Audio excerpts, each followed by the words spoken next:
prazer, caos. Isso é a forma como a escorpiana cumprimenta, né? Cheio de mistério, porque o caos também pode ser e é mistério. Então, eu sou Sabrina Celestino, sou docente, pesquisadora, terapeuta, escorpiana. Eu sou uma mulher afro-indígena, de cabelos lisos, pretos na altura do ombro. Eu tô vestindo um vestido preto, com uma listra marrom e azul, e tenho adereços azuis e pretos. Então, em primeiro lugar, eu gostaria de agradecer a toda a equipe do Caos, da Caos, que você quiser, pelo convite para participar, né? Do que, na minha opinião, é um projeto, assim, revolucionário, e revolucionário no sentido de estar no lugar que as pessoas ainda não conseguem alcançar, né? E que é um projeto que propõe uma inversão, uma reconexão do pensar, do agir e do sentir. E para embarcar com a gente hoje, para conduzir, né, a nossa viagem de hoje, eu queria convidar a Vanessa Oliveira, para juntas fazermos um movimento Caosfera, né? Vanessa, você pode se apresentar para a gente? Sabrina, antes de qualquer coisa, prazer. Eu falei com você rapidamente antes da gente começar e eu queria contar. Né, a Sabrina, ela tá me conhecendo hoje. E isso é Caosfera, sabe? Não é a gente já ter um histórico e aí por isso a pessoa está com a gente. É a pessoa que vibra com a gente. E esse lugar, quando vibra e a pessoa já aceita, já pula e já fala vamos, é o que a gente quer abrir cada vez mais e mais pessoas, para que a gente perceba que a gente já está conectado muito antes da gente nascer, sabe? Então, eu que queria te agradecer pela coragem de pular, coragem no sentido de cor, de pulsação, de pessoa que vive, que, sabe, se lança, porque a gente precisa de mais gente assim. Meu nome é Vanessa Oliveira, sou uma mulher branca, cabelo curto, encaracolado de muitas cores claras, assim, um castanho, meio ruivado, alguma coisa assim. Sempre tô com adereços coloridos, né? Hoje eu tô com um brinco circular grande, com padrão afro maravilhoso que eu amo. Tô aqui com hoje eu tô com um vestido, vamos dizer assim, não é um vestido, mas ele é muito mais uma indumentária peruana, que é um lugar que mexeu muito comigo, é um lugar, assim, teve uma vez que eu fui lá só para nascer. E eu trouxe hoje, nesse lugar forte, terra, comigo hoje aqui para a mesa com você. E a gente tá sempre com uma mesa super, né? Hoje a gente tem uma girafa que ela tá em cima de uma ampulheta de tempo, né? A gente tem um sol aí irradiando junto com o Prazer Caos, porque é isso, esse cenário é vivo, assim como nós somos. E é cada um que vem aqui constrói isso com a gente. E é sempre uma delícia ver nascendo a cada episódio um novo cenário, sabe? Um novo país, uma nova cidade. E aí, aos poucos, a gente vai montando um grande universo chamado Caosfera. Ai, mas você acha, Vanessa, que você está me conhecendo agora? Então, esse é o grande lance, né? Eu acho que não. Porque, no final das contas, quando eu falo da vibração, a gente leva nossos sentidos para um outro lugar. Eu olho para você e eu vejo casa. E aí, eu não preciso saber, né, detalhes técnicos, né, de história para olhar para você e me sentir conectada a você. Várias vezes, assim, eu, por exemplo, às vezes quando eu estou dando palestra, já aconteceu de eu falar assim, olha, meu nome é Vanessa e se vocês quiserem saber de mim, se isso é importante para vocês, vocês deem um Google, porque eu não vou ficar perdendo meu tempo aqui dizendo meu histórico, porque não é sobre isso que a gente veio falar. Uhum. As pessoas, elas ficam com uma necessidade muito grande de saber quais são os créditos que você carrega, qual é a história que você carrega, para dizer se acredita ou não em você. Sim. E aí, esse é o chacoalhar que a gente precisa fazer, no sentido de, cara, você tem que estar muito aderente com a sua máquina, com sua nave, com esse corpo, para você sentir. E isso ser o suficiente para você dançar com a outra pessoa. E isso ser o suficiente para você ouvir e pensar, o que eu penso sobre isso? Então, eu acho que tem um lugar de que, assim, eu falo, né, a gente, e antes disso, a gente é pó de estrela, sabe? Qual o mistério que está aqui sentado na mesa? Então, não, eu não te conheço hoje, até porque eu acho que o hoje, ele é muito amplo, né? O que eu sinto é que existe aqui um reencontro, né? E de uma construção. Porque a Caosfera ela é feita por todo mundo que chega. E quando você senta nessa mesa e fala, é um projeto revolucionário, eu tô vendo na minha frente uma revolucionária. Que tá... mas isso aí, não sei. E eu acho que é exatamente sobre isso que eu queria falar. Você tá com Frida Kahlo atrás de você, né, amor? Pois é, olha mas aí, assim... olha esse símbolo, esse arquétipo que você escolheu. Isso é muito você, né? Então, duas coisas que você falou que eu queria chamar a atenção. Primeiro, Vanessa, essa questão de você... de eu achar que eu não te conheço. Então, quando eu fui apresentada à Caosfera, que eu falei, não, gente, tem que ler, né? Porque professor é isso, pesquisador, a gente tem esse vício do cartesiano, né? Então, não vou chegar lá sem ler, eu tenho que ler e tal. E aí, a impressão que eu tive é assim, ó, era um lugar... Eu acho que tem duas coisas que a gente, enquanto ser, sempre quer. É pertencer e ser amado, né? E aí, fez sentido pra mim. Eu falei, cara, eu já conheço isso aqui, sabe? Isso aqui eu já vi em algum outro momento. Então, acho que a primeira coisa que eu queria te dizer sobre isso, eu acho que, via de regra, essa memória a gente tem com algumas coisas, pessoas, lugares, cheiros, sensações, né? E eu acho que tem a ver com o que você está dizendo, que é o sentido da causa de conectar passado, presente e futuro, várias dimensões e tudo mais. E eu acho que tem uma outra questão que você fala, que aí você usou o Peru, por exemplo, para falar, né? Um lugar para mim sagrado e tal. E para mim, esse lugar de revolucionário, eu tô falando do Peru porque, assim, como eu falei, a minha família ela tem uma trajetória, minha mãe era pataxó, né? E só que esse lugar de me enxergar, né, nesse processo revolucionário foi muito ocultado.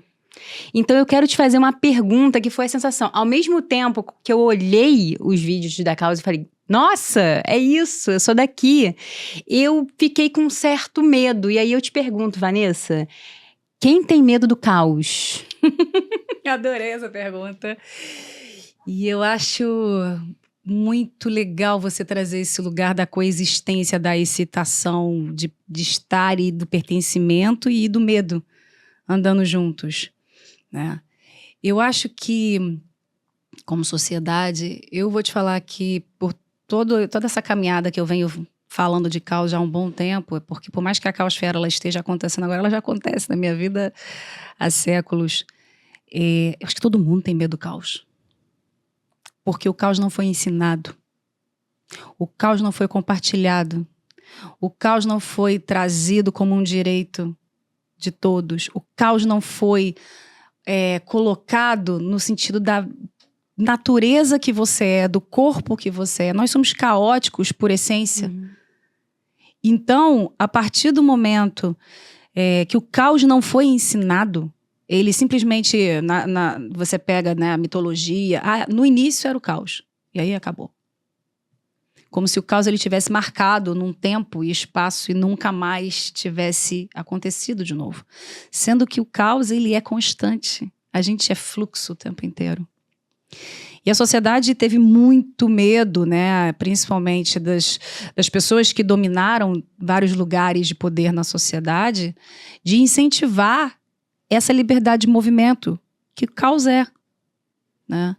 Então, eu acho que a causa é muito interessante. Às vezes vem amigos e falam assim, você vai chamar a empresa de Caosfera, esse nome? E eu já acho interessante quando a pessoa já se arrepia, entendeu? Porque a gente veio para provocar esse arrepio, a gente veio para lembrar que esse arrepio existe. Até que esse arrepio de medo se torne um arrepio de excitação, de maravilhamento, no sentido de eu vou. E às vezes as duas coisas estão ali. O medo e a excitação de eu vou. E aí fala, caramba, o que eu faço com isso? Eu sempre gosto de lembrar das partículas, sabe? As partículas que estão sempre se alquimizando. A gente está sempre se alquimizando. E aí, só de, na verdade, lembrar que você é movimento, mesmo que seja pelo medo, já é bom, sabe? Só de você falar assim, eu senti medo, é bom. É melhor a gente conseguir admitir que a gente sente do que a gente falar que a gente não tem medo. Esse é o perigo, sabe? Então, até mesmo eu já vivi muito medo de falar, meu Deus do céu, eu vou me lançar nisso, eu vou me lançar de novo, eu vou me lançar de novo. Até porque o caos, não há caos, mas o caos é sempre colocado num lugar de errado, né? De ruim, né? Então, viver no caos é uma coisa ruim, né? E assim, eu falo isso pra você porque tem uma coisa na minha história que eu queria compartilhar aqui, que assim, a minha família é uma família muito humilde, assim, né? Minha mãe era uma mãe solo, uma mãe negra, né? Uma mulher indígena negra, um pouco alfabetizada. E aí a minha mãe, ela disse assim, olha só, se você quer sobreviver aqui, você vai ter que acordar às 7 horas da manhã, tá? Você vai passar seu uniforme, você vai botar o café na mesa, você tem que sair daqui de casa a tal hora pra estar tal hora dentro da escola, saiu da escola, volta pra casa, arruma a casa, faz o que tem que fazer. E aí, na minha vida, eu não tive muito espaço pro caos. Porque aquilo era um mood de sobrevivência. Assim, ó, então, você faça isso que aqui no final vai dar isso. Aí você faz isso, aí você estuda, aí você passa para uma universidade pública, aí você faz um mestrado, você faz um doutorado, você faz um pós-doutorado, você passa no concurso público. E aí, eu acho que no atual momento da minha vida, eu estou me dando o direito, como você falou, de viver o caos. Mas isso é assustador, né? Você parar para dizer assim, olha, esse mood que você vive de nasce, cresce, reproduz e morre, essa não é a única forma de viver. Existem outras formas de viver. Então, como é que é viver o caos, Vanessa? Sabe que uma coisa que eu gosto de pensar é, de novo, a sociedade que veio encaixotando todas as percepções, né? Então, se a gente fala de pirâmides sociais, e se a gente fala dos polos, onde você tem muita escassez, onde você tem muita abundância em termos de dinheiro, né, de recursos. Acesso. Uhum. Eu gosto de dizer que você tem, de um lado, pessoas que elas estão lutando para ter corpo.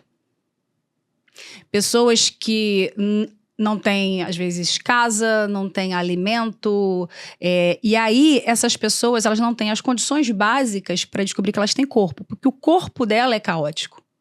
Mas não existe nem espaço para ela experimentar esse corpo caótico, porque falta as condições do que seria o mínimo para essa pessoa conseguir existir. Né? Uhum. E, ao mesmo tempo, quando você olha para um outro lado da moeda, você vê pessoas que têm recursos, que têm 3 casas, 2 carros, muitas possibilidades, muito acessos, e essas pessoas não têm corpo também hoje. Porque a partir do momento que a gente trabalhou como uma sociedade a cultura do medo, mesmo que tenha vindo de um lugar de dominação, vamos dizer assim, para que uma outra pessoa não pudesse ascender, né? Ascender no sentido de ascensão, não só de recursos externos, mas de recurso interno. É interessante porque até esse medo que foi usado como instrumento, a gente é cíclico, né? A gente é uma roda só. Então, você tem pessoas, às vezes, que têm muitos recursos e que morrem de medo de existir. Então, a gente não tem corpo nem aqui, nem aqui. A gente se retroalimentou tanto do medo e negando, muitas vezes, também o medo, não aceitando o medo e brigando com ele, que no final das contas, a gente não percebeu porque é isso, o caos, eu falo muito dessa questão, né? O micro está dentro do macro, o macro está dentro do micro, é circular, a gente precisa trazer essa visão circular, porque uma coisa impacta na outra. Então, a partir do momento que se alimentou este lugar em relação ao medo, esse medo que foi, por exemplo, imputado por uma determinada pessoa, voltou para ela mesma. E aí a gente não tem corpo nem aqui e nem aqui. E aí como é que a gente navega? Então tem um lugar que eu acho de reconquistar a questão do corpo. Porque até mesmo quando a gente pensa o que é uma condição básica de existência, uma condição básica de existência é alimentação, é casa, é educação. A consciência ela é uma condição básica de existência. Entende? E aí é o ponto, quando uma pessoa ela tem conta para pagar o tempo inteiro, ela tem problemas de transporte, de tempo, de deslocamento, essa pessoa ela não consegue ter HD, ela não consegue ter um espaço às vezes interno para ela perceber que a consciência é importante ser trabalhada. E aí a consciência ela vira um artigo de luxo. E o inconsciente também. Né? E o inconsciente também. E aí que está a grande questão. A consciência ela é uma questão básica de sobrevivência. E aí, essas duas pontas que hoje podem parecer opostas, elas precisam encontrar um fluxo único, onde a gente se retroalimente por outros lugares, onde a gente se retroalimente por um aprendizado, por inspiração, onde um respira o outro e aprende com a realidade do outro, onde o dinheiro ele é visto como fluxo, porque um dinheiro retido e uma retenção e um acúmulo com um pensamento global não tem movimento, não tem vida, entendeu? Financiarização, né? Hoje não tem fronteira o dinheiro. Exatamente, entendeu? Então, como que você... Porque no final das contas eu falo isso, assim, o que você é, quando você compartilha, isso volta, isso retroalimenta, isso serve para tudo. Isso serve para conhecimento, isso serve para amor, isso serve para dinheiro. Dinheiro não nasceu para ficar parado. E dinheiro não nasceu como o instrumento que diz quem tem poder ou quem não tem poder. Foi usado dessa forma, foi colocado nesse lugar. Mas eu acho que a gente precisa discutir de fato o que é poder, porque às vezes eu vejo empresários riquíssimos e eu olho e eu vejo uma pessoa extremamente insegura em existir. Poder para mim não está ali mais. Né? Eu tive que me quebrar inteira e abrir mão de muita coisa para olhar e falar... Não é isso que define. Só que o ponto é como é que a gente faz essa sociedade gerar uma roda única de alimentação humana para que essa base, ela tem... Né, eu já estava vendo assim, as pessoas lá, os países nórdicos preocupados que as pessoas, o índice de natalidade está diminuindo. Eu falei assim, gente, olha pro globo, né? Cadê o movimento onde a gente equaliza? Ainda tem gente passando fome no mundo e estamos reclamando porque está diminuindo o número de pessoas naquele local. Entende? Então a gente tem que trazer uma visão global. É um processo, né? Mas a gente precisa falar sobre isso e trazer uma visão onde essas coisas elas se integram. É que eu sempre falo assim, mesmo a pessoa que ela acha que ela está olhando só para o umbigo dela, e aí ela tá, na verdade, ou não, tudo bem, a outra pessoa ali não tem nada a ver com o problema dela, então se ela não tem alimentação, se ela não tem casa, mas a forma dela e a dinâmica dela na vida tá batendo na cara dela todo dia também. De todos nós. Né? Então, é uma questão de sobrevivência, sabe? E é uma questão de sobrevivência, não no sentido só humano. Eu acho que a gente precisa, na verdade, atualizar o código humano e perceber, porque até mesmo o conceito do que é a humanidade é uma construção social. E trazer a consciência para a mesa. E trazer... porque uma pessoa que ela tem o poder interno, ela vai criar recurso. E aí é que eu queria dizer, né? Essa era a próxima pergunta. Então, assim, se a gente atualizar o código da humanidade, Vanessa, eu topo, hein, gente? Tô querendo muito, acho que aqui já deu. Acho que a gente tem mesmo que atualizar o código da humanidade. O que você acha da gente trazer o caos como um direito, né? Então, assim, viver uma vida caótica como sendo um direito. Porque, afinal, o caos, a gente olha aqui, né? Tá passando aqui o Big Bang, essa energia criativa, né? Eu acho, assim, que... E aí, eu concordo com você sobre os polos, né? Quem tem muito ou quem tem pouco. Porque essa essência, ela é possível para ambos os polos, né? A gente não tá falando... Não estamos desconsiderando, achando que desigualdade social não existe. Ela existe, ela é demarcada. Mas existe alguma coisa de essência criativa em todos nós, que muitas vezes pessoas com muita privação de dinheiro em concreto, não dinheiro na energia, né? Tem muito, né? Então eu queria saber de você, assim, como fazer viver o direito ao caos. Você sabe que uma das coisas que a gente fala na Caosfera é que o código-fonte que a gente usa é o jeitinho brasileiro. E aí o jeitinho brasileiro não tem a ver com quanto dinheiro você tem na carteira. Sabe? E aí, é óbvio que aí, assim, a gente pode falar horas sobre isso, porque até mesmo o fato do brasileiro buscar sobrevivência faz ele criar estratégias. 10, 20 estratégias diferentes que às vezes uma pessoa que teve recurso a vida inteira não consegue, né? E às vezes é uma pessoa da terra, é uma pessoa de sítio, é uma pessoa que está com a mão na terra e aquela pessoa cria soluções completamente diferentes do que as pessoas imaginam porque ela se permite. Então eu acho que nesse lugar do direito ao caos, eu acho que o jeitinho brasileiro, ele é uma grande referência para o mundo. A gente quer, na verdade, a gente fala sobre isso, o jeitinho brasileiro é uma tecnologia. Quem diz que a tecnologia é a máquina? Se você olha a palavra tecnologia, ela tem a ver com o saber fazer, é o saber. A tecnologia que a gente hoje só chama de máquina, ela também é uma narrativa. Se a gente olha o que é tecnologia, a gente está falando de saber. E aí, de novo, colocaram o jeitinho brasileiro num lugar horroroso. E é o que eu sempre falo, não tem problema com o jeitinho brasileiro, tem problema com a falta de ética, com a falta de estrutura, com a corrupção. Às vezes as pessoas elas fazem, estava um caos. Elas falam que está um caos só para não dar nomes às coisas que elas estão vendo. E acho que o jeitinho brasileiro ele entrou nesse lugar também, sabe? Só que nós, como brasileiros, a partir do momento que no nosso inconsciente eu tenho um lugar que diz que o jeitinho brasileiro é ruim, em algum lugar eu estou me alimentando disso. Uhum. E aí, quando eu viajo, quando eu estou em algum lugar, eu estou carregando esse código que o jeitinho brasileiro é ruim. E muito pelo contrário. Eu viajo muito, muito, Sabrina. E assim, eu te digo uma coisa, quanto mais eu me empodero do jeitinho brasileiro perante a europeus, americanos, né, aquela fase assim, a gente fala, porque até de novo, né, a galera do sul, quando encontra a galera do norte, né, somos, e é sul e norte, porque também é uma construção, né, essa questão do que é sul, do que é norte, de novo, essa questão dos polos. Então, países mais frios, países mais quentes, tudo isso muda a forma como a gente lida com a vida. E eu sempre escuto muito assim, cara, como vocês são integrados à terra.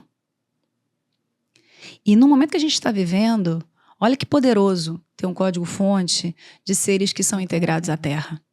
Sabe?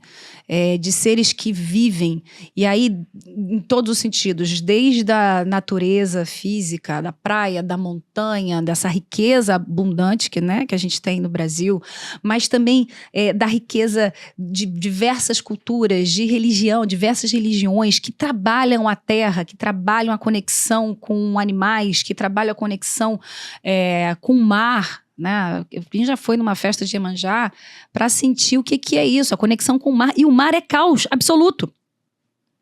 Então, o Brasil tem muito a ensinar ao mundo como navegar, como ter uma malemolência, como trazer curvas, né? Quantas vezes, uma vez eu estava conversando com amigos italianos e aí eles vieram trabalhando no Brasil e aí um estava odiando e o outro estava amando.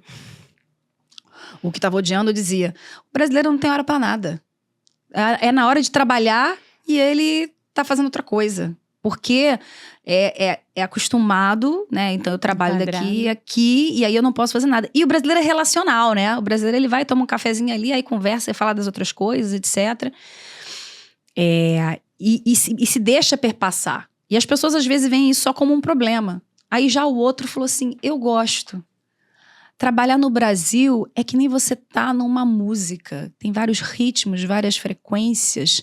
E aí você, às vezes, vai ter liberdade em horas que você achava que não era para estar livre para determinados âmbitos da sua vida e você se permite ser. Isso é poderoso demais. Mas a gente só coloca num lugar ruim. Sim. Então... Vou inverter a ordem, né? Eu te diria que, assim, e aí, de novo, né? Eu falo, eu tô bebendo de muita coisa, assim, eu tô bebendo de movimentos artísticos brasileiros que foram revolucionários. Quando a gente fala de teatro, quando a gente fala de música, porque na arte a gente fala muito sobre o que a gente pensa sobre a sociedade, sabe? E quando você olha a Tropicália, quando você olha Novos Baianos, quando você olha as Druba e o Trombone, sabe? Você vê quão caótico a gente é e quão rico isso pode ser por uma realidade globalizada e múltipla. Então, o direito ao caos, ele vem num core chamado jeitinho brasileiro, é onde nasce a caosfera. Eu me questionei muito no decorrer da vida como é que a causa ia nascer, porque eu sempre soube que a causa ela é global, só que eu sempre falava, a causa ela é glocal. Ela é global e local. A gente tem que ter visão global e local. Então, ela é glocal porque ela é global, mas ela tem esse core que, assim, a gente não pode negar que foi a experiência de cada um que veio na causa, na sua essência, no início, para fazer essa coisa acontecer. E onde esse corpo nasceu? Esse corpo que hoje eu tenho, que é dito como mulher, nasceu no Brasil, na América Latina, e todas essas cores, toda essa multiplicidade humana que existe no brasileiro, independente aonde ele está, independente qual estado ele está. Imagina, você tem um português dito de várias maneiras e sons, sabe? Nós somos vários países em um só. E eu acho que o mundo precisa disso. Para fins de caos, nós somos privilegiados. Privilegiadíssimos. E antes é só visto como ruim. Vamos inverter o eixo. Sabe? A gente tá na hora de inverter o eixo e a gente mostrar, porque assim, todas as pessoas que se empoderam do Brasil lá fora arrebentam. Porque isso é ativo. Entendeu? Se apropria do caos, né? É isso. E eu acho assim, Vanessa, do que você falou, né, em relação... Porque eu acho que sempre quando a gente começa falando de qualquer tema, partindo de temas tão densos, né, quanto a desigualdade social, quanto a geração de pobreza, né, parece que uma outra leitura dessa densidade não é possível. E aí você falou da arte. Então eu queria trazer aqui o caos como uma energia criativa. Quando a gente olha, por exemplo, tudo que vocês produziram em termos de arte, né, assim, a logo da Caos, é uma coisa tão diferente, mas ao mesmo tempo tão próxima. Tipo, a impressão que eu tive eu já conheço isso. Como é que você pode falar pra gente, assim, dessa energia criativa que gestou a Caos? Eu amo quando você fala que olha e fala, eu já conheço isso. Porque eu acho que a causa, ela vem de um lugar essencialmente mistério, não é nem humano. E não tá só dentro de mim, sabe? A gente fez o programa com a Jennifer e ela perguntou, a gente vai criar ou a gente vai lembrar? Né? Então, eu como experimentalista, Sabrina, eu me atravessei zilhões de vezes para ir em lugares onde eu não tenho nome. Sabe?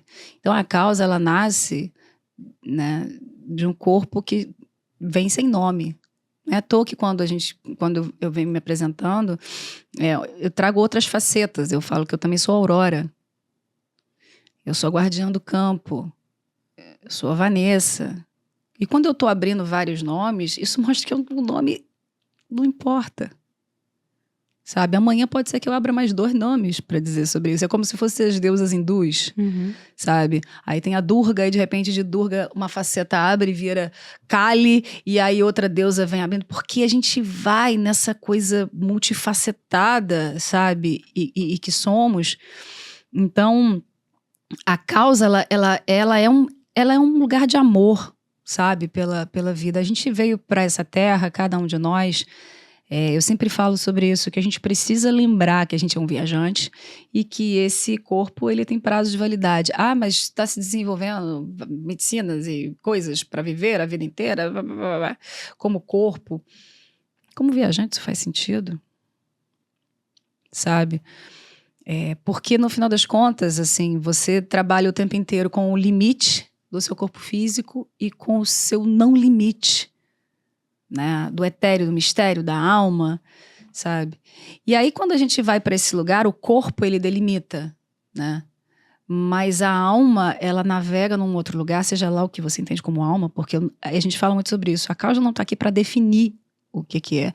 Cada um que vem aqui pode pensar o que for. Isso é ótimo, é um espaço que aceita todo mundo do jeito que vier. Mas é porque a gente precisa chegar num lugar onde a gente assume não saber. E é uma dificuldade muito grande para as pessoas da sociedade, sabe?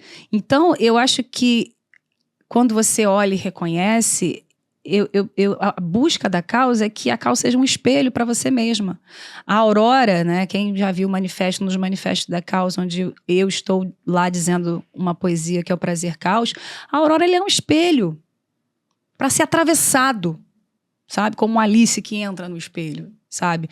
Porque eu trabalhei muito para chegar aqui e dizer, tá aí dentro de você, sabe? E tá firme para saber que vai ter gente que vai criticar, vai ter gente que vai ficar com medo e aí vai reagir, e para estar em paz e falar, tá tudo bem. E vai ter gente que vai apaixonar, hein? Eu acho que é isso aí. Esse movimento tem chance de acontecer. E que aconteça. Sabe? E que aconteça. Eu acho que é um movimento de amor, é um movimento de se apaixonar pela vida, sabe? E é um movimento de se perder, sabe? De se permitir estar nesse lugar. Você sabe que uma coisa muito engraçada, a gente está falando sobre essa questão dos recursos e falta de recursos, né? O meu pai, ele é uma pessoa que veio de uma situação muito escassa. Né? Meu pai, ele chegou a engraxar sapato na rua, chovia dentro da casa, né? A parte do meu pai veio da roça. E eu já tive muitas conversas sobre isso com ele, porque desde o momento, não só na causa, isso a minha vida inteira, eu vim buscando criar outros lugares. E a preocupação do meu pai sempre foi se eu tinha comida, se eu estava pagando as minhas contas. Vai faltar. Se vai faltar, porque foi a vida dele, né? E uma vez eu falei com ele, eu repeti isso várias vezes depois, eu falei para ele, falei assim, olha, quando você trouxe para mim, ele nunca deixou faltar alimento, casa, educação, essas coisas, tudo que faltou para ele falou, não, isso aqui não pode faltar. E aí eu falo com ele, quando você fez isso, você me permitiu sonhar. Com certeza. E aí, nesse momento, confia em mim. Porque eu vou atravessar vários lugares e eu vou sonhar com lugares antes não sonhados, que não necessariamente é para pagar o boleto logo na sequência. Eu vou pular. E saiba que eu tô pulando porque você existe. Sabe? Então, o quanto a gente impacta no outro, às vezes, com um gesto de amor, sabe? Onde você consegue ser esse lugar seguro para que a pessoa ela pode usar como um trampolim. E também, assim, né, Vanessa, quantas pessoas como você, né, tem essa potência, essa energia criativa e até por uma questão de inconsciente coletivo, seja familiar, seja social, né, não conseguem romper nessa criatividade, nessa potência de vida, porque, de fato, não consegue transcender e dizer, o universo é abundante, não vai me faltar, né, o que eu preciso vem até mim, porque foi ensinado, às vezes, viver situações de muita privação e não consegue irromper, assim.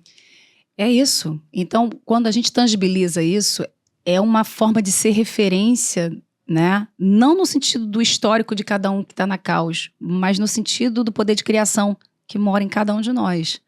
Sabe, eu brinco, e isso vai não só em questões financeiras, mas, por exemplo, aí falando agora da minha mãe, falei do meu pai, agora eu vou falar da minha mãe. Estamos honrando aqui, ó. Hoje eu não sei. Foi ancestralidade na veia. Eu coloquei aqui essa indumentária peruana e vambora. Mas minha mãe hoje, ela tá com 70 aí, eu tô 71. A minha mãe, ela tá tocando surdo em bloco de carnaval. Que bacana. E aí, o ponto é quantas pessoas, elas chegam num determinado lugar da idade e elas acham que elas não podem criar mais. Sim. Entende? E aí, a gente precisa conectar de novo com esse poder de criação que a gente está falando. Porque a sociedade também coloca no lugar de que, assim, ainda mais a mulher, né? A mulher, depois que parou de menstruar, pode jogar fora. Pra que serve? Só fez 30, acabou, né? Não, acabou. Né? Com certeza. Então, isso está no inconsciente coletivo. E isso está como impeditivo para que aquela pessoa crie. Sabe? Então, assim, a minha mãe, ela tá fazendo uma jornada lindíssima. Eu falo com ela, eu falei, eu nunca te vi tão nova. Sabe? Porque não existe mais essa questão da idade que define a minha mãe. A minha mãe, eu vejo ela renascendo. Que lindo. Sabe? Eu acho que no dia que ela decidir partir, que vai demorar ainda, né? Se tudo der certo, mas eu acho que no dia que ela decidir partir vai ser um encontro de vida e morte, porque ela está renascendo. É onde a gente inverte, né, essa questão do eixo. É o Ouroboros, né? Quem conhece o Ouroboros, a serpente que engole o próprio rabo, né? Aquela serpente que ela tá com a boca, ela também tá no final dela, ela tá renascendo, ela tá morrendo e ela tá vivendo ao mesmo tempo. Então, a gente precisa trazer esse lugar de poder de criação que é inerente. E a gente não foi permitido pensar que isso é possível, sabe? Nós somos criadores e criaturas. Primeiro de nós mesmos. E aí, o que significa nós é que é a grande pergunta. Primeiro você vai achar que é só você. Até o momento que você vai expandir tanta consciência que você vai perceber que você também é o outro. Sabe? Então, eu fico muito emocionada cada vez que eu venho aqui e converso com uma pessoa diferente, porque cada ser é um universo.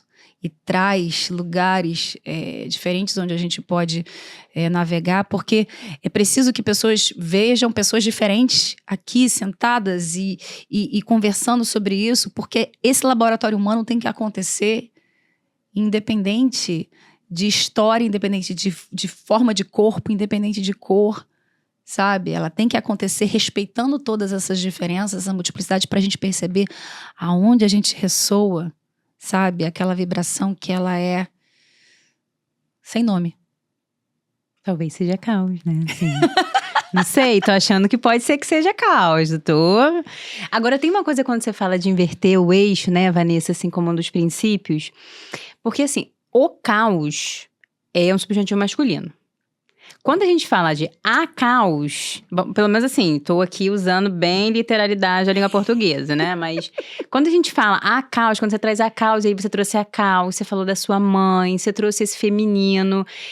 Como é que você acha também que, partindo do caos, a gente consegue também diluir essas fronteiras? A gente vai falar muito sobre linguagem, né? A caos, ela é uma linguagem e eu falo a caos de propósito mesmo, porque já falei em outros programas que, né, que o caos, ele é o C da curva, ele é o A do que o brasileiro entende como feminino, ele é o O do que o brasileiro entende como masculino, ele é o S, que ele é de todos, sabe? Então, a palavra caos em si, quando você olha para ela de uma forma poética e aberta, você percebe que ela carrega lugares diferentes, né? E a gente precisa... faz uma diferença. Eu lembro uma vez que um amigo meu foi ler um dos livros que a gente vai lançar muitos livros. E livros de arte, né, onde você navega para um lugar mais lúdico, livros mais teóricos. E muitas vezes, por exemplo, eu gosto de trazer nomes, né? Eu falo a existência, o ser, né? E aí um dos amigos meus que estava lendo, e aí ele leu o livro todo, ele falou, nossa, até que enfim você trouxe uma palavra com masculino, porque você usou o tempo inteiro o a. Eu falei, é mesmo? Eu falei, legal que você percebeu. As pessoas, elas precisam perceber que isso faz uma diferença muito grande. Exatamente. Se você diz a, o, isso faz uma diferença muito grande. Se você pega um livro e o tempo inteiro ele tá... Porque é todos, né? No Brasil, eu falo que assim, a gente precisa abrir o lugar, né, da questão dos idiomas.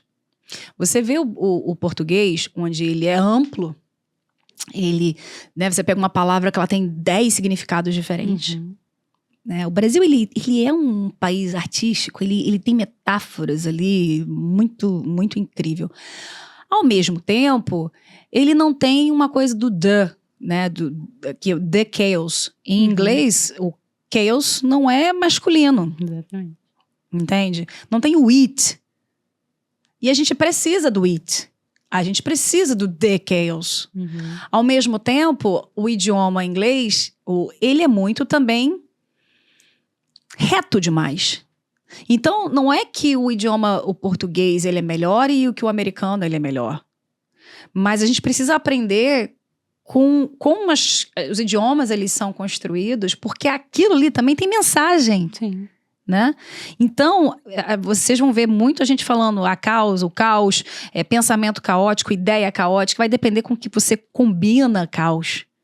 Às vezes não vai ter artigo nenhum, vai ser simplesmente navegue com caos, sem porque a gente quer quebrar esse lugar de que o caos é pertencente só a um tipo de pessoa. E a pessoa pode falar assim, é só um detalhe. Não. Sabe, assim, com certeza não. É uma construção. Eu sempre falo isso, que a gente é um sistema extremamente sofisticado de algoritmos e dados e conexões que as pessoas não têm ideia. E aí a gente tem primeiro começar a perceber que, inclusive, o que a gente tem de memória às vezes nem é real. Sabe? É por aí, tem muita coisa, sabe? Eu estava lendo outro dia uma coisa super foi famosa na época, a experiência do gorila invisível. Já ouviu falar? Não. Foi feita uma experiência, e aí foi trabalhado na psicologia, onde eles fizeram um vídeo, E aí são pessoas passando bola uma para outra. Eu passava a bola para você, o outro passava a bola para o outro, aí passava a bola para o outro. E aí no meio do vídeo passa uma pessoa vestida de gorila e ela passa, ela no meio, ela faz assim, bate no peito e sai. Esse é o vídeo. E aí eles colocaram esse vídeo para ser assistido por várias pessoas. Eu não vou lembrar agora direito o número, tá? A gente pode colocar depois nas frequências de inspirações do vídeo, mas acho que mais de 50% não viu o gorila. Por quê? Qual foi o ponto? Deram a tarefa. Foque em quantos passes existe no vídeo. Então, as pessoas elas ficaram com a percepção completamente localizada nos passes de bolas e contando. 1, 2, 3. Enquanto isso, passou um gorila no meio, fez um monte de coisa e as pessoas não viram. É tipo a vida, né? É a vida. Quantas vezes passa um gorila na tua frente, passa uma cobra na tua frente, você não tá vendo, porque você tá doutrinado, treinado a olhar só um determinado aspecto. Então, para você quebrar isso, primeiro você tem que admitir que você não tá vendo tudo. Primeiro você tem que admitir que você não sabe. Porque senão você nunca vai aceitar que tem um gorila aí na tua porta. E pode, assim, não pode ser o gorila, mas pode ser um amor, uma oportunidade, pode ser, né? Tudo aquilo que a gente acha que não existe, que não tem. E aí, tô falando, então, dos sentimentos, eu queria trazer, Vanessa, assim, o sentir, né? Porque a gente falou de temas, assim, estruturais, desigualdade, né? Falamos agora das questões relacionadas ao que a gente tradicionalmente chama de gênero, né? Mas e o sentir? Quando a gente desloca o caos para o sentir, o que você pode, assim, talvez ensinar pra gente em termos de sentimentos caóticos? Hoje eu estava conversando com a Roberta, que está até aqui, e aí ela falou assim, a gente não foi ensinado a sentir, você sabe disso, né? Assim, não... E braba, tá brava comigo, eu não fui ensinada a sentir. Eu acho que tem um lugar que, assim, pra mim, caos é sentir. Sabe? Quando eu permito ser sem nome, quando eu permito olhar e falar, eu tô com raiva. Quando eu permito olhar pra mim e falar, eu tô com inveja. Eu tô muito triste. Isso é muito poderoso. Né? E foi um lugar também que não foi, né, ainda mais, vai pra empresa. Uma vez eu conversei com um amigo meu, ele falou assim, eu tenho dificuldade às vezes de trabalhar com mulher, porque a mulher chora, e eu não sei lidar com isso. A gente precisa aprender a chorar. Né? O homem precisa aprender a chorar. Teríamos muitos problemas poupados se os homens... Sim, eu sempre falo isso, a gente chora não é à toa. O corpo ele tem essa ferramenta, essa maravilha que é lágrima, por uma razão. Por que você acha que você tem lágrima no corpo? O corpo é tão sábio que existe lágrima, é para uma razão. Então, tem um lugar de caos que eu acho que inicialmente você precisa se permitir sentir e começar a ser honesto com você, que você está sentindo aquilo. Porque, às vezes, a questão da ansiedade que você tem é da não aceitação do que você está sentindo. E aí você pode dar o nome que você quiser. Né? De novo, não coloque a raiva numa caixa, não coloque o amor numa caixa. Se você está ali chamando de amor, aquilo é o teu universo. Entendeu? Aí não fique buscando que o outro diga se aquela é raiva, não. Eu sempre falo assim, se alguém falar alguma coisa pra você e bater, te incomodar, pega que é teu, pega que tem coisa ali. Mas se passou batido, se aquela palavra não fez nem cócegas em você, sabe? Aquela palavra não tá no teu universo semântico, sabe? Então, tem um lugar que pra gente se sentir, a gente tem que quebrar a palavra, sabe? É como se a gente tivesse feito prisões com muitas grades e tivesse colocado a habilidade de sentir ali. Só que entre grades tem espaço, sabe? E aquilo vai surgir. Então, o que acontece às vezes é quando uma pessoa que não se permite sentir, ela começa, ela pode inclusive sentir que ela está ficando doida. Exatamente, essa é a Sabe? próxima pergunta. Ela vai sentir que ela tá ficando doida, porque ela descola do que ela entendia como normalidade. A gente falou muito, né, no início, e falou da questão da consciência não ser um item de luxo. Outro dia eu fui olhar a palavra, eu adoro olhar a estrutura de palavra, não tem jeito. E a palavra luxo, ela, na verdade, quando você olha para ela, ela fala de desvio de norma, de exceder, de transgredir. Então, é isso aqui que é normalidade, o que eu entendo que é normalidade, e o que excede é luxo. Olha. Então, esse lugar que a gente coloca a palavra luxo como se fosse uma ostentação e simplesmente algo negativo, né? Se a gente simplesmente hackeia, né, o nosso cérebro ali para perceber essa palavra de um outro lugar, a gente começa a perceber que hoje luxo pode ser sentir. É um luxo sentir, eu não tenho tempo para sentir. Só que você não tem tempo para sentir porque a tua percepção de normalidade ainda está aqui. Porque o luxo vai fazer você transgredir, se exceder. E aí quando você excede, daqui a pouco a sua normalidade vai ser aqui. E aí depois você vai se exceder de novo. E a sua normalidade vai estar aqui. E aí você vai se exceder de novo. Então, o que as pessoas às vezes acham como um item de luxo, a consciência, o sentir, depende.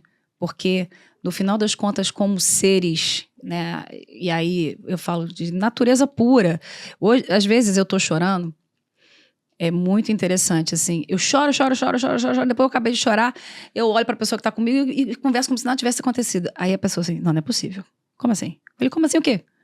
Não, você estava tendo uma catarse aqui e agora como se nada tivesse acontecido. Eu falei, não é como se nada tivesse acontecido. Aconteceu, eu dei fluxo para toda a catarse. E aí passou como um rio. Eu sou uma cachoeira. Passou. Foi integrado em vários lugares de dentro de mim, aquilo. E aí eu tô de novo presente. Eu tô presente. Eu tô presente chorando, eu tô presente depois de não estar chorando, eu tô presente gritando. Porque o sentimento, ele é fluxo e ele precisa pedir passagem, porque hoje a gente não dá. E aí tem a questão, né, Vanessa? Então, assim, se a gente não aprendeu a sentir, que eu concordo com você e concordo com a Roberta, que inclusive só estou aqui por causa de Roberta, minha colega. Tem uma coisa também que dar vazão a esse sentimento e viver, por exemplo, esse luxo do sentir e da consciência faz com que muitas populações, muitos indivíduos sejam desqualificados, como loucos, como, né? Então, assim, como é que esse movimento, que também entendo como você, que é um movimento ultra legítimo, ele é enquadrado como loucura? E eu vou te dizer que eu acho que eu trabalhei muito dentro de mim para conseguir estar aqui tranquila e lançando a Caosfera exatamente nesse lugar. Na sua frente tem uma mulher louca. Que declama poesias sobre ser louca, que trabalha essa palavra em muitos lugares, principalmente a mulher, que ela é colocada muito nesse lugar, né? Seja a bruxa, seja a mulher que... Eu falo que, assim, é interessante que a gente precisa ver as pessoas como um movimento. Do decorrer da sociedade, vários corpos foram invisibilizados. Uhum. Só que o que as pessoas não perceberam, e eu acho que começam a perceber, que as pessoas continuam existindo no invisível, né?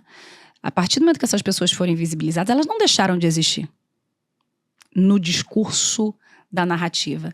E aí, nesse lugar dito como invisível da sociedade, essas pessoas desenvolveram ferramentas e liberdades e lugares que pessoas que estão ditas na narrativa visível não desenvolveram. Uhum. E elas foram dilatando, foram expandindo, foram... Então, hoje, eu vejo muito, né, corpos que saem do invisível, do que se entendia por invisível, porque elas começaram a se ver. Porque quando você começa a se ver, meu amor, não tem como você ficar invisível para ninguém mais. É o que falo, o que está dentro está fora, o que está fora está dentro. Então, pessoas que foram invisibilizadas e que trabalharam para se tornarem invisíveis para elas mesmas, elas estão voltando com um poder interno e com novas ferramentas e com novos movimentos que precisam ser inseridos e integrados numa sociedade para todos. E visível. Então, quando você fala nesse lugar, por exemplo, a mulher que cuidou dos filhos, a mulher que trabalhou, né, e lidou com as questões emocionais do marido, dos filhos, de toda uma ancestralidade, mulheres que viviam em grupos, né? Você tem vários lugares aí que trabalharam o emocional e o sentir, né? E mulheres ditas loucas muitas vezes por, né, atravessarem e se permitirem, né? Que eu acho que a gente está vivendo um momento onde eu acho que a pessoa hoje que se entende como lúcida, ela vai começar a se questionar se ela não está louca. Sim. Porque essa louca aqui está lúcida. Entende?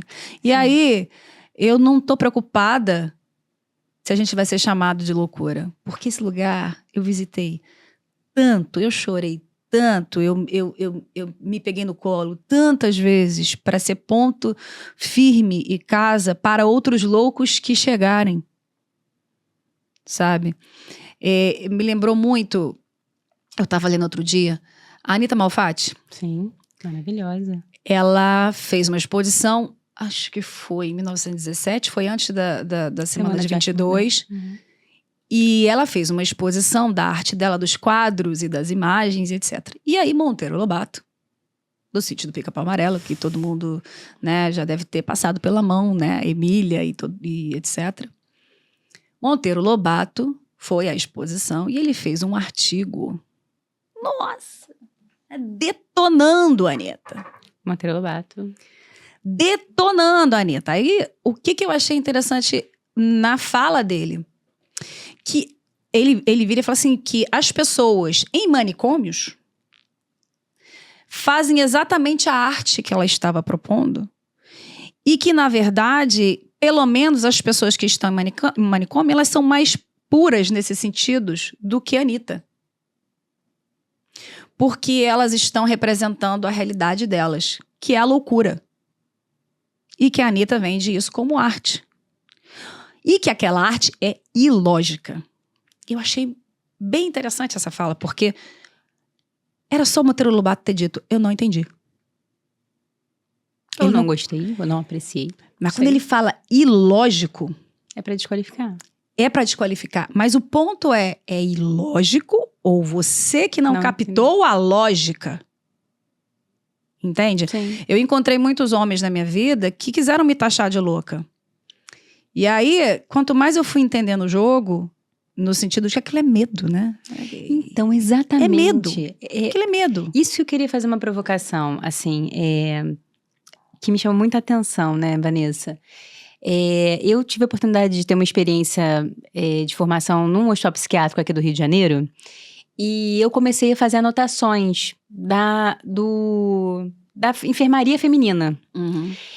E eu comecei a tentar entender o que é essa persona de a mulher louca. Uhum. Então, o que é a mulher louca? Né? Então, eu comecei a notar que as pacientes que ingressavam naquele hospital psiquiátrico, basicamente, viviam as mesmas evidências de loucura, que é, desagradei alguém, eu disse não, eu não fui suficientemente bonita, eu não fui boa mãe, eu fui traída. Então, a mulher louca é a que não conseguiu lidar com aquilo e irrompeu.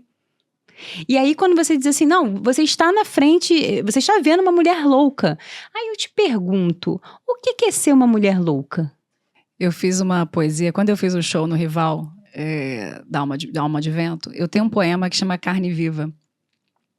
E aí ele fala, né, o poema ele fala que uma mulher louca dança com a lua, se veste de sol, corre com os bichos e namora sem pudor as estrelas. E aí no final, o poema eu falo, uma mulher, que assim, quando as pessoas olham uma mulher louca, é uma mulher que não dá para entender, não dá para explicar. Não dá para conter, né? Exatamente. Uma mulher louca não é para ser compreendida. Uma mulher louca ela é para ser sentida. E aí a gente volta no sentir onde as pessoas não foram ensinadas. As mulheres loucas, elas rompem. Elas rompem porque não dá para ela existir de outra maneira. Sabe? É algo que você não consegue parar. Sabe? Porque ou você rompe ou você não vai conseguir estar nessa terra. E aí quando você rompe e você se apropria daquele lugar, Muita gente, às vezes, olha para a causa e fala, mas espera aí, onde é que está a inovação? Eu falo, a inovação está no pensamento. Consegue perceber que a inovação está no pensamento? Porque as pessoas acham que a inovação só está, de novo, no modelo do telefone, da televisão, do carro, da máquina, do palpável. Então, que nem Monteiro Lobato. Exatamente, a gente está nesse mesmo lugar, entendeu? E aí, se você pega, por exemplo, sabe, se fosse na época de Aristóteles, aí sim a inovação de pensamento seria aceita. Quem disse que o pensamento já está cravado, tudo do que pode ser e do que não pode ser? Entende? Então, a causa ela é uma inovação do pensamento. Acho até que uma inovação de existir, você não acha, Vanessa? Porque assim, a gente pode existir de várias formas, né? Então, quando você diz assim, olha, não tem inovação se é pensamento, a pessoa não consegue nem existir num lugar que não seja esse enquadrado. Ou você inova num produto, uma coisa para consumir, num serviço. Então, assim, inovar em pensamento e existência também é inovar. Acho que vale a pena a gente chamar a atenção para isso, assim. Mas é interessante porque muitas vezes eu encontro pessoas que falam assim, não, eu não estou entendendo. Qual a entrega? Aí eu falo, não consegue entender a inovação no pensamento? E aí eu lembro do Monteiro Lobato. Falei, ó, a causa é ilógica, porque é uma nova lógica. E uma nova lógica que traz a permissão de existir com tudo que você é. A gente precisa, assim, como filósofa, pensadora, comunicadora, a causa ela é um paradigma, ele é um novo paradigma, né, do retrato de uma sociedade que ainda não consegue se perceber nesse lugar. Mas é uma sociedade que tem corpos trans, que transcendem o corpo físico. É uma sociedade de muitas cores. É uma sociedade que está conectada. E aí, lá na China, a pessoa está impactando no México. Sabe? É uma sociedade globalizada, mas é uma sociedade que ainda não se percebe nesse lugar no sentido de cocriação consciente e responsável. Uhum. Então, a Caos traz esse pensamento social, vamos dizer assim, que está repleto do desconhecido, da aceitação de vários lugares que foram abafados, para que a gente possa conseguir navegar no mundo que a gente está criando. Porque quando a gente, na verdade, tem 1 zilhão de conteúdos acontecendo hoje, em todas as formas, com inteligência artificial, na conexão que a gente tem, de a gente colocar um vídeo e ser visto por 100 mil pessoas no dia seguinte, a rapidez de conexão, né, que eu falo, é o efeito borboleta. Né? O efeito borboleta vem da teoria do caos. Caos é esse guarda-chuva que uma mente louca trabalhou muito, viajou muito por diversos tempos e espaços para conseguir trazer uma lógica. E tá tudo bem se quem tá chegando agora não tá entendendo. Tá tudo bem, sabe? Só senta com a gente aqui e fala, não entendi. E a gente vai ter o maior prazer da gente conversar e às vezes da gente propor lugares que vão falar mais com os teus códigos, porque cada pessoa que vem com um código diferente. E aí tá no propósito da Caos da gente conseguir se adaptar e se customizar e aprender para ser para cada um uma Caos diferente. E aí num momento onde uma sociedade pensa o tempo inteiro que tem que escalar e padronizar uma coisa só para falar com a multidão, a gente traz algo na contramão. Sim, e vamos, assim, pensar... Porque, assim, toda viagem tem início, meio e fim, né? E aí, a gente... Pelo menos nesse estágio da nossa viagem, a gente está chegando ao finalmente, né? Então, eu queria, assim, propor, Vanessa, da gente fechar, assim... Para todo mundo que está assistindo hoje, que um dia já esteve nesse lugar de incompreendido, de louco, né, de insuficiência, que a Caos vai dar um novo lugar, né? Porque aqui o Caos, tudo isso que você aqui você está bem representado e está acolhido. Então, eu queria que você dissesse, né, para quem está nos vendo, acho que pela primeira vez, qual é a mensagem caótica que você deixa de convite para mergulhar nesse caos? O convite é um convite de amor, na verdade. Eu sempre volto ao amor, sabe? A gente precisa se amar mais. A gente precisa olhar para o outro e respirar o outro. E se inspirar do que o outro é. Porque, acredite, quando a gente fala de inverte o eixo, é uma ferramenta apenas para a gente perceber que a gente também está no outro. A causa, ela é uma jornada de múltiplas janelas, de múltiplas formas, e cada um que chegar vai nos ensinar muito de outras maneiras de pegar e explodir esse código, né? Então, quem sentiu, eu acho, sempre que eu falo assim, sentiu, ressoou, bateu, sabe? Se aproxima e traz pra gente provocações. Às vezes vem pessoas, pô, a Caos podia fazer isso, a Caos podia fazer aquilo. Por que isso? Como a Caos, ela é uma filosofia, ela pode ser qualquer coisa, gente. Ela pode ser qualquer tipo de produto, qualquer tipo de serviço, qualquer tipo de manifestação, qualquer tipo de cocriação. E isso, pra mim, é uma alegria, é um tesão olhar e falar assim, o que a gente vai criar, sabe? Porque a cama tá feita, galera, sabe? A cama tá feita com muita cor, com muitas formas, e essa cama, ela vai mudar de forma, né? É uma nave que tem muitos lugares para serem viajados. Então, quem tá vendo a gente pela primeira vez, sentiu e no mínimo ficou curioso e falou, não entendi nada. Pode escrever aí no comentário, não entendi nada. A gente precisa começar a comentar sem medo do que o outro vai falar e do julgamento que vai vir. Porque eu acho que só a partir do momento que a gente fala o que a gente sente, é que a gente vai, de fato, construir uma sociedade global, uma comunicação da massa, que é onde a massa tem o poder de troca, o poder do indivíduo de construir. Aí, não sei, de construir o que não se sabe. Eu acho que esse é o grande rolê, sabe? Eu acho que a gente acha que a gente sabe o que é ser humano. Sabe, não? Eu tenho aprendido que ser humano é uma das coisas mais lindas que eu já vi na minha vida. Então, eu espero conseguir ajudar e contribuir que outras pessoas também despertem para isso, porque a causa desse lugar é pra gente respirar. Para eu respirar, para você respirar e para quem quiser chegar. Então, é isto. Só vem. Viva Caos. Até mais.